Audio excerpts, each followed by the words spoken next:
Weekend है और आज मंथ एंड है और ईयर एंड भी है ना, कल शनिवार को। तो कल के दिन मेरा ऑफिस में मैंने एक फ्यूनरल सर्विस भी मैंने अटेंड किया था। तो मैं सोच रहा था उस व्यक्ति के लिए वो इस धरती का जीवन भी एंड है ना।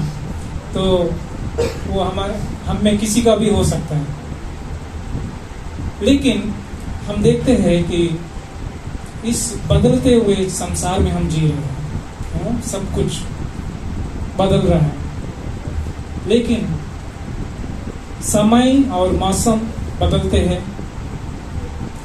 और जो भी हम आंखों से देखते हैं संसार में हर चीज बदल जाती है। समय बीत जाता है, साल आता है और साल बीत जाता है, लेकिन एक चीज आप देखेंगे या एक व्यक्ति कभी नहीं बदलता है, वो है परमेश्वर। हालेलुया। जो कभी ना बदलने वाला परमेश्वर हमें नया चीज देते हैं और नए साल देते हैं, नया दिन देता है और नया आशा देते हैं और नया अनुग्रह भी देते हैं।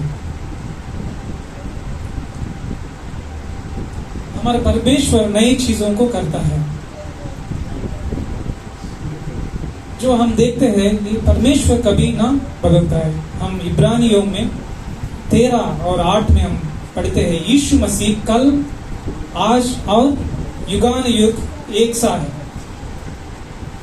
और वचन संहिता 136 में लिखता है, पूरा अध्याय हम पढ़ेंगे तो बार बार रिपीट होता है, His mercy endures forever। उसका प्रेम सदा, उसका करुणा सदा बना रहता है। परमेश्वर नहीं बदलता है और उसका करुणा नहीं बदलता है। जो अपरिवर्तनीय मतलब कभी ना बदले परमेश्वर हमारे लिए नए चीजें करते हैं। और नया का मतलब एक अर्थ से दो तरीका से हम यहाँ पे समझ सकते हैं। नया मतलब जो पुराना चीजों को नया करना। अभी सपोज एक घर है, पूरा बहुत दिनों से पड़ा है, उसको अच्छा पेंट मार के नया बना देता है ना। या एक टूटा हुआ गिटार है, उसको फिर से स्ट्रिंग्स लगा के सब कुछ फिर नया गिटार बना सकते हैं। जो पहले पुराना था लेकिन उसको नया बनाया गया। दूसरा ये है, नया मतलब जो पहले कभी नहीं था लेकिन अभी वो है। मतलब पहले नहीं था लेकिन अभी है,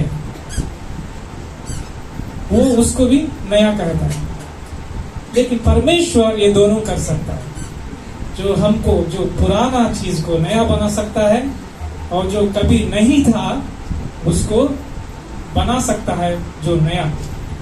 जो सेम वही उसी की तरह परमेश्वर हमें नया बना है।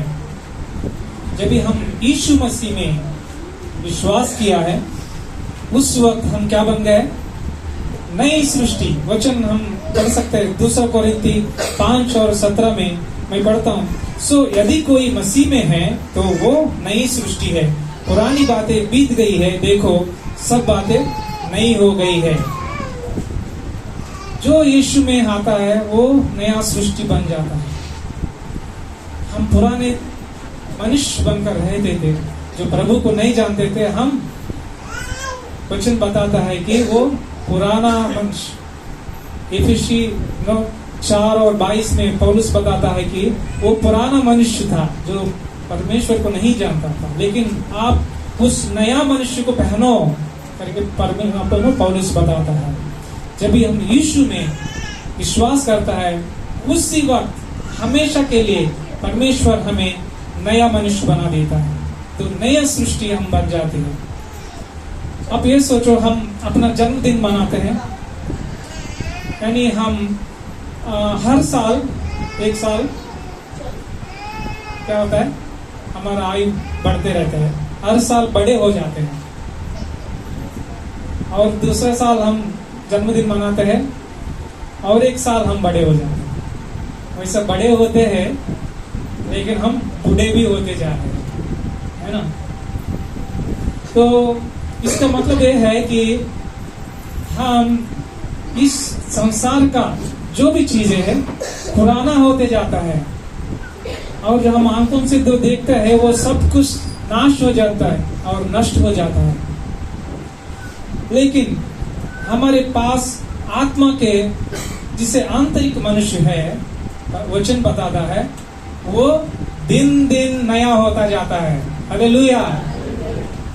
जो आप में, हर एक में परमेश्वर वचन बता है, दो स्वभाव या दो मनुष्य है जो उसको वचन बताता है, बाइबल बताती कि एक बाहरी पुरुष, बाहरी मनुष्य, जो आउटर मैन मतलब जो शरीर, हमारा शरीर है और वो भौतिक शरीर है, हमारा देह है, उसको बाइबल कहती है कि बाहरी मनुष्य, और जो आंतरिक मनुष्य जो है परमेश्वर ने हमें हमारे अंदर बनाया, जो आत्मा हमारा वो है। जब भी हम यीशु में विश्वास किया, जो परमेश्वर हमें नया सृष्टि जब भी बनाया, तो वो आंतरिक पुरुष जो है वो एक्टिव होता है, परमेश्वर से जुड़ता है। वो मनुष्य दिन दिन नया होता जाता है। क्या होता है? नया नया। जब भी हम जन्मदिन मनाते हैं, बूढ़े होते जा रहा है बाहर से, लेकिन आंतरिक मनुष्य जो दिन दिन नया होता है, वो है परमेश्वर हमारे अंदर जो आत्मा रखा है, वो परमेश्वर से जुड़ा हुआ है।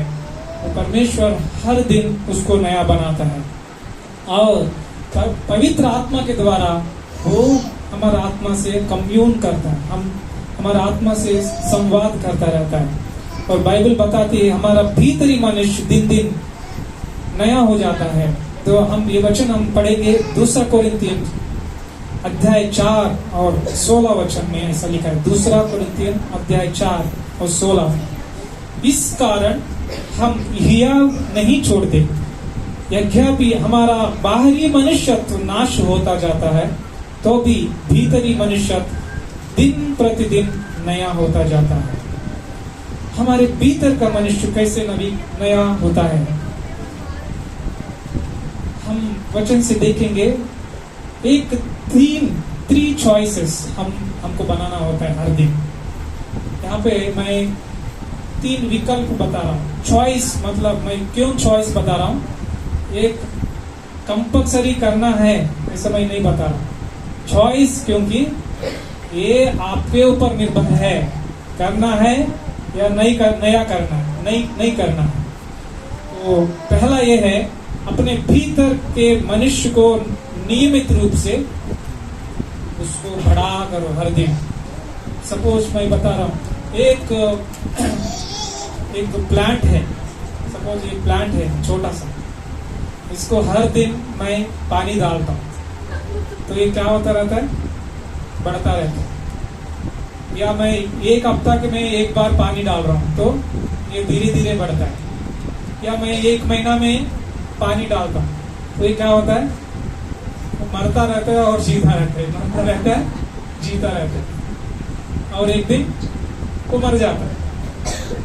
वैसा ही हमारे अंदर भीतर मनुष्य को हर दिन सींचा करना, उसको पानी कैसे हम करते हैं आंतरिक मनुष्य को, वो परमेश्वर का वचन से, प्रार्थना और परमेश्वर में संगति में जुड़ने से उस आंतरिक मनुष्य को हम बढ़ाते रहते हैं। तो ये इसलिए जरूरी है हम वचन में बने रहना और प्रार्थना में बने रहना और संगति में बने रहना बहुत महत्वपूर्ण चीज है। और दूसरा, हम हर दिन हमारा दांत को ब्रश करते हैं ना, क्यों? क्योंकि वो साफ रखने के लिए, या हमारे नहीं तो हमारे बाजू वाला हमारे पास बैठ नहीं सकता। वैसा ही हम हर दिन नहाते हैं, हाँ? और उसी की तरह हम गंदगी को फ्लश करते हैं ना, वैसा ही अभी कोई एक बर्तन है उसको अंदर से क्लीन करते हैं, वैसा ही हमारे कॉन्शियस को, हमारा बुद्धि को हर दिन धोना है यीशु मसीह का लहू से। हमारे पापों को कबूल करना है और वो उसको छोड़ना है।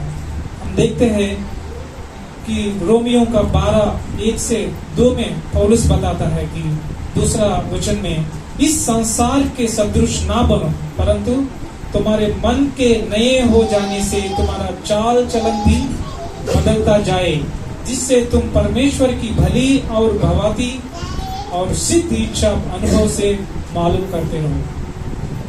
तो मन को नया करते जाओ हर दिन। और पहले यूहन्ना 1:9 में लिखा है, यदि हम अपने पापों को मान लो तो वो हमारे पापों को क्षमा कर दे और हमें सब अधर्म से शुद्ध करने में विश्वास योग्य और धर्मी है।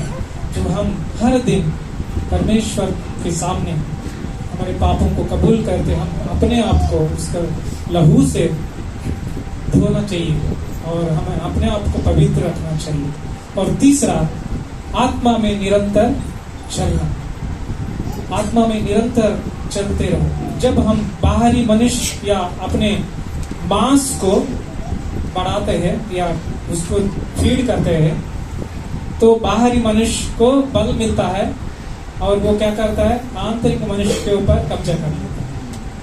लेकिन अगर हम आंतरिक मनुष्य को हम बढ़ाते हैं तो वो हमारे बाहरी मनुष्य के ऊपर कब्जा करेगा और वो कभी उसको चलने नहीं देगा, उसी का चाल चलन होने नहीं देगा। उसी के रीति से हम देखते गलतियों 5:16-17 में ये लिखा है, तो मैं कहता हूँ आत्मा के अनुसार चलो तो तुम शरीर की लालसा किसी रीति से पूरी ना करोगे, क्योंकि शरीर आत्मा के विरोध में और आत्मा शरीर के विरोध में लालसा करती है और ये एक दूसरे के विरोधी है। ऐसा ना हो कि जो तुम करना चाहते हो वो ना करें।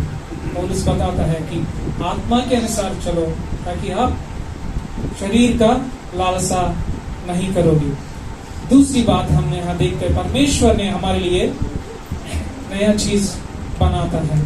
पहले हम देखा है परमेश्वर हमें नया बनाता है और दूसरा हम देखेंगे परमेश्वर हमारे लिए नए चीजें बनाता है। जब यीशु में हम आए, परमेश्वर हम सबको नया सृष्टि बनाया और हमारा आंतरिक पुरुष को दिन दिन वो जो हमारे ऊपर निर्भर है उसको नया बनाते रहना, प्रार्थना से, संगति से और वचन से और वचन में बने रहने से और अपने पापों से हम दूर रहने से आंतरिक मनुष्य को हर दिन बढ़ाते हैं और उसको नया करते रहता है। और दूसरी बात हम देखते हैं परमेश्वर हमारे लिए नई चीजें बना रहा है जो अनंत है। क्या है? अनंत काल का। परमेश्वर ने पहले हमें नया सृष्टि बनाया और हमारे लिए वो नई चीजें बना रहा है, वो अनंत काल का है। हम देखेंगे प्रकाशित वचन 21वां अध्याय 1-5 हम देखते हैं, यहाँ लिखा है वो सब कुछ नया बना रहा है, वो नया स्वर्ग और नया पृथ्वी हमारे लिए बना रहा है। परमेश्वर इस धरती पर यीशु मसीह को हम विश्वास करने से हमें नया सृष्टि बनकर इस धरती पर रखा। इतना ही नहीं, लेकिन परमेश्वर एक अनंत काल का योजना हमारे लिए बनाया है और वो उस कार्य पर वो काम कर रहा है। और अब भविष्य में जब भी परमेश्वर उसके साथ हम हमेशा स्वर्ग में रहेंगे, हमारे लिए जो हम कभी सोचा नहीं, कभी सुना नहीं, वैसा चीजें हमारे लिए, नया चीजें हमारे लिए बना रहा है। प्रकाशित वचन 21 और अंत में हम ये वचन पढ़ेंगे, 21 अध्याय 1-5 हम पढ़ेंगे। फिर मैंने नए आकाश और नई पृथ्वी को देखा, क्योंकि पहला आकाश और पहली पृथ्वी जाती रही थी और समुद्र भी ना रहा। फिर मैंने पवित्र नगर नए यरूशलेम को स्वर्ग से परमेश्वर के पास से उतरते देखा। वो उस दुल्हन के समान थी जो अपने पति के लिए श्रृंगार किए हो। फिर मैंने सिंहासन में से किसी को ऊंचे शब्द से ये कहते हुए सुना, देख, परमेश्वर का डेरा मनुष्यों के बीच में है। वो उनके साथ डेरा करेगा और वो उसके लोग होंगे और परमेश्वर आप उनके साथ रहेगा और उनका परमेश्वर होगा। वो उनकी आंखों से सब आंसू पोंछ डालेगा और इसके बाद मृत्यु ना रहेगी और ना शोक, ना विलाप, ना पीड़ा रहेगी। पहली बातें जाती रही। जो सिंहासन पर बैठा था उसने कहा, ये वचन ध्यान से सुनिए, जो सिंहासन पर बैठा था उसने कहा, देखो मैं सब कुछ नया कर देता हूं। फिर उसने कहा, लिख ले, क्योंकि ये वचन विश्वास के योग्य और सत्य है। हालेलुया। जो सिंहासन पर बैठा वो बता रहा है, देखो मैं सब कुछ नया बना रहा हूं और ये सत्य और विश्वास योग्य है। तो परमेश्वर ने वो अनंत काल में हमारे लिए ये पुराने आकाश और पुराने पृथ्वी सब नष्ट हो जाने वाला है। जब भी परमेश्वर हमें इस धरती से उठा लिया जाएगा, हमारे लिए योजना बनाया, नया सृष्टि, हमारे लिए नया आकाश, नया पृथ्वी बना रहा है। इसलिए हमारा ध्यान परमेश्वर की अनंत वस्तुओं पर होना चाहिए। जब भी हम इस धरती पर जी रहे हैं, आप सोचो किसके बारे में आप सोच रहे हैं। कि नया साल आ गया, एक साल के बाद ये नया साल पुराना साल हो जाएगा, बीत गया और एक नया साल आएगा। लेकिन वो जो चीज है अनंत काल का रहने वाला है, उसके बारे में आप, उसके ऊपर आप दृष्टि रखो और वो ना कि संसार की अस्थायी वस्तुओं पर। आइए इस नए साल अपने जीवन में, अपने घर में एक चुनाव करना है। अभी हमको अपने ऊपर है, आपको चुनाव करना है किसके ऊपर आप आपका फोकस रखें। क्योंकि हमारा एज बढ़ते जाएगा, हम जन्मदिन मनाते रहेंगे, लेकिन हम बूढ़े होते जाएंगे, एक दिन संसार छोड़ के जाएंगे। सब कुछ बदलता रहेगा, लेकिन ना बदलने वाला परमेश्वर हमें बुलाया है, जो उस नया आकाश और नया पृथ्वी हमारे लिए बना रहा है, जो अनंत काल का जीवन, जो जिसने हमें नए जीवन दिया, वो अनंत काल का जीवन के लिए हमें बुलाया है।